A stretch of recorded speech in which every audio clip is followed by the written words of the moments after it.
नमस्कार, स्वागत है आपका कुंडली टीवी पर। मैं हूं नेहा शर्मा और मेरे साथ हैं एस्ट्रोलॉजर मिस्टर नरेश कुमार अरोड़ा जी। स्वागत है सर आपका। नमस्कार। जी। और आज हम फिर से आपके साथ वही चर्चा शेयर करने जा रहे हैं कि जैसे हमने पिछले एपिसोड में जाना कि 2024 मेष राशि के लिए कैसा रहेगा, तो अभी हम जानेंगे अगली राशि की बात करेंगे, वृष राशि की। वृष राशि के लिए 2024 कैसा रहेगा? नेहा देखिए, सबसे पहले तो ये समझना पड़ेगा कि वृष राशि के लिए डोमिनेंट प्लैनेट कौन से होते हैं। जी। तो जब वृष राशि के जातक प्रोफेशनल लाइफ में जाते हैं, तो राहु, गुरु और शनि, ये 3 प्लैनेट हैं जो इनके लिए डोमिनेंस में रहते हैं पूरे करियर के दौर में। क्योंकि ये जो जातक पैदा होते हैं, इनका जन्म होता है कृत्तिका नक्षत्र में या रोहिणी में, या फिर इसका जो जो मंगल का नक्षत्र है मृगशिरा। तो पहली जो राशि है उसमें अश्विनी भरणी के नक्षत्र चरण आते हैं 4-4, और रोहिणी का नक्षत्र, कृतिका का नक्षत्र आता है 1। यानी कि कृतिका के 3 नक्षत्र और रोहिणी के 4 नक्षत्र, मृगशिरा के 2 नक्षत्र, ये इस राशि में आते हैं। यानी कि जो भी बंदा वृष राशि में पैदा हुआ है, या तो वो सूर्य के दशा में पैदा होगा, या चंद्रमा की दशा में पैदा होगा, या फिर मंगल की दशा में पैदा होगा। इससे बाहर तो हो नहीं सकता, क्योंकि ये राशि ऐसी है। तो या तो सूर्य की दशा में है, यदि मान लीजिए सूर्य की दशा में भी पैदा हुए हैं, तो इनको बचपन में 6 साल टोटल सूर्य की दशा होती है, तो 3 चरण तो निकले, बचपन के 3-4 साल वहीं से निकलेंगे। यदि पहले चरण में, दूसरे चरण में भी पैदा हो गए, तो आगे जाकर चंद्रमा की दशा पूरे बचपन में निकलेगी। यानी कि जब स्कूलिंग होगी, तो बचपन में चंद्रमा ही रहेगा। फिर जब कॉलेज लाइफ में जाएंगे तो मंगल आ जाएगा आगे जाकर। तो मंगल कॉलेज लाइफ तक डोमिनेट करेगा। लेकिन जैसे ही ये प्रोफेशनल लाइफ में जाएंगे, वो राहु आ जाएगा। इसीलिए मैंने बोला कि जो व्यक्ति इस समय काम कर रहे हैं, वृष राशि के कहीं पर भी काम कर रहे हैं, यदि उम्र 35 साल के नीचे है, तो वो राहु की दशा से गुजर रहे हैं। और जन्म उनका यदि कृतिका नक्षत्र में हुआ है, यदि जन्म हुआ है रोहिणी नक्षत्र में, तो भी दशा राहु की ही चल रही होगी प्रोफेशनल लाइफ में। लेकिन एज बोल रहा हूं कि वो 25-30 साल के बीच में आ जाएगा, क्योंकि राहु 18 साल रहेंगे, चंद्रमा की दशा 5 साल मिली, आगे मंगल की दशा मिल गई, 2 चरण मंगल के आएंगे, तो फिर आगे राहु आ जाएगा। तो स्थिति ऐसी रहेगी कि जो बंदे इस समय, जो जातक इस समय प्रोफेशनल लाइफ में हैं, वो राहु, गुरु और शनि में से ही गुजर रहे हैं। जो थोड़े से मैच्योर हो गए हैं, बहुत ज़्यादा 45-40 के आसपास चले गए हैं, उनको शनि लग गया होगा। जो उससे नीचे हैं, वो गुरु की दशा से चल रहे हैं, और उससे नीचे वाले राहु। राहु, गुरु और शनि, ये 3 प्लैनेट हैं जो डोमिनेट करते हैं इस राशि को।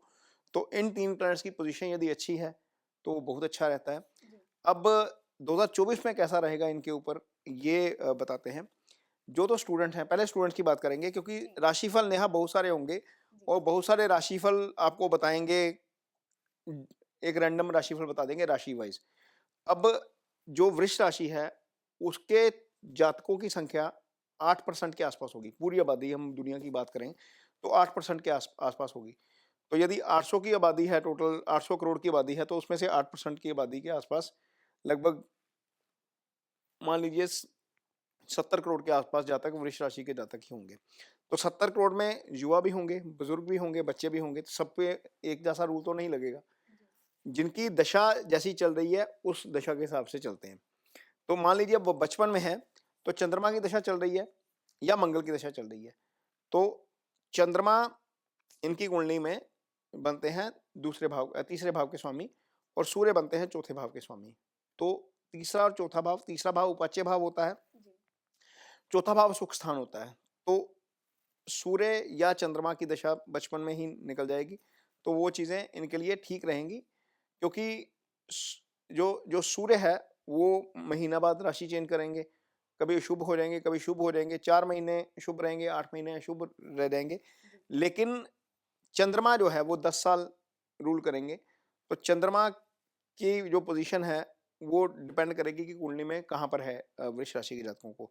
लेकिन मेजर प्लैनेट्स जो हैं, शनि है, गुरु है, राहु है, केतु है, उसके ऊपर कैलकुलेशन करेंगे सारी। जैसे वृष राशि के जातकों के लिए जब साल शुरू होगा, तो गुरु 12वें भाव से गोचर कर रहे हैं, शनि का गोचर 10वें भाव से हो रहा है। शनि इस समय 11 राशि में रहेंगे 2024 में। तो शनि का गोचर 10वें भाव से हो रहा है, गुरु 12वें भाव में गोचर कर रहे हैं। राहु केतु का गोचर इनकी कुंडली में जो है वो 11वें और 5वें भाव में होगा। क्योंकि जो 11वां भाव है इनकी कुंडली में, वहां पर आ जाएगी मीन राशि, और जो 5वां भाव है वहां पर कन्या राशि आ जाएगी वृष राशि के जातकों के लिए। तो पंचम में केतु का आना अच्छा नहीं है, लेकिन राहु का 11वें जाना अच्छा है।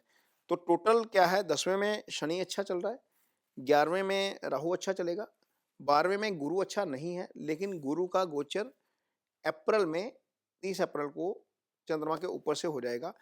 तो ये स्थिति ऐसी रहेगी कि स्टूडेंट्स के लिए समय अप्रैल के बाद ज्यादा बेटर है, लेकिन उन स्टूडेंट्स के लिए अप्रैल से पहले समय अच्छा है जो या तो रिसर्च कर रहे हैं, या फिर उनका जो है वो कंपटीशन एग्जाम है। कुछ बच्चे कैट का एग्जाम देते हैं, कुछ बच्चे आईएएस की तैयारी कर रहे हैं, पीसीएस की तैयारी कर रहे हैं, स्टेट के जो कंपटीशन होते हैं उनकी तैयारी करते हैं।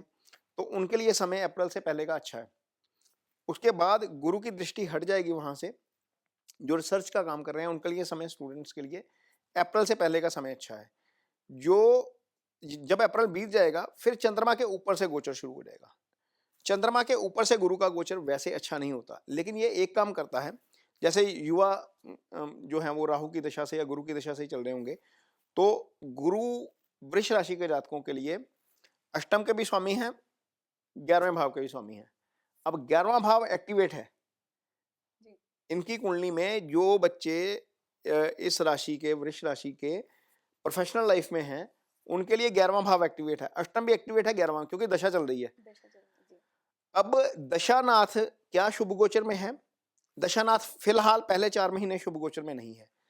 शुभ गोचर में जाएगा वो जब वो दूसरे भाव में आता है, या 5वें में आता है, या सप्तम में आता है, या 9th में आता है, या 11th में आता है, तब वो शुभ गोचर में होता है।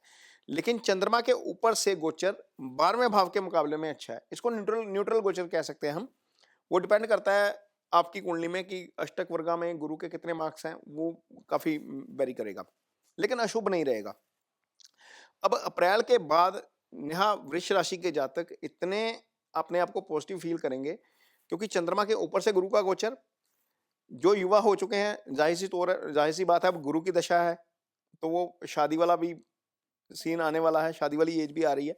गुरु की दशा में ही होगी इनकी शादी भी, क्योंकि वो दौर ऐसा होता है जब गुरु की दशा लग जाती है, और उसके बाद फिर शनि शुरू हो जाता है। राहु और गुरु की दशा में ये लोग प्रोफेशनल लाइफ में राइज भी करते हैं, सारा कुछ करते हैं। तो गुरु इनकी कुंडली में चंद्रमा के ऊपर से गोचर करेगा, पंचम को एक्टिवेट करेगा, सप्तम को एक्टिवेट करेगा, 9th को एक्टिवेट करेगा।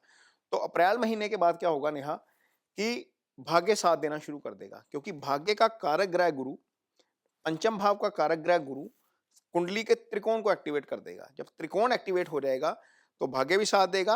पंचम से इजी गेन देखते हैं, वहां पर रिश्ता भी आता है, चाहे आप लड़का हैं चाहे आप लड़की हैं। वृष राशि की यदि जातक है तो 30 अप्रैल के बाद आपके लिए रिलेशनशिप का योग भी खुल रहा है, शादी का योग भी खुल रहा है। नेहा जिनके यहाँ पर संतान नहीं है उनके लिए संतान का योग भी खुल रहा है। संतान का योग इसलिए क्योंकि 9वें भाव के ऊपर भी गुरु की दृष्टि, पंचम के ऊपर भी गुरु की दृष्टि, पंचम से संतान देखी जाती है। 9वां भाव जो होता है वो पंचम का पंचम होता है, तो पंचम से भी संतान देखी जाती है, 9वें भाव से भी संतान का विचार किया जाता है। तो दोनों भाव गुरु के प्रभाव में आ जाएंगे। यानी कि वृष राशि के जो जातक जिनकी शादी नहीं हुई, जो सिंगल हैं, जिनके यहाँ पर संतान नहीं है, उनके लिए 30 अप्रैल के बाद का समय बहुत अच्छा है। यानी कि 30 अप्रैल से लेकर आप मानिए 31 दिसंबर तक, जब तक गुरु चंद्रमा के ऊपर से गोचर करेंगे, ये 3 चीजें इनके लिए अच्छी रहेंगी। स्टूडेंट्स के लिए समय तो अच्छा है ही, लेकिन प्रोफेशनल लाइफ के लिए भी समय अच्छा है, क्योंकि एलिवेशन वाला भाव, 11वां भाव, जिसके स्वामी खुद गुरु हैं, उनकी दशा बहुत सारे जातकों की कुंडली में चल रही है। जो बच्चे, जो जातक सूर्य की दशा में पैदा हुए हैं, ओबेसली 4, 10, 14 और 7, 21, 21 और 18, 39, और जो 40 साल के आसपास, 35-40 साल के आसपास की एज के हैं, उनके यहाँ पर गुरु ही चल रहा है। गुरु की दशा में ही अब शादियां जो हो रही हैं, 30-32 साल की उम्र में शादियां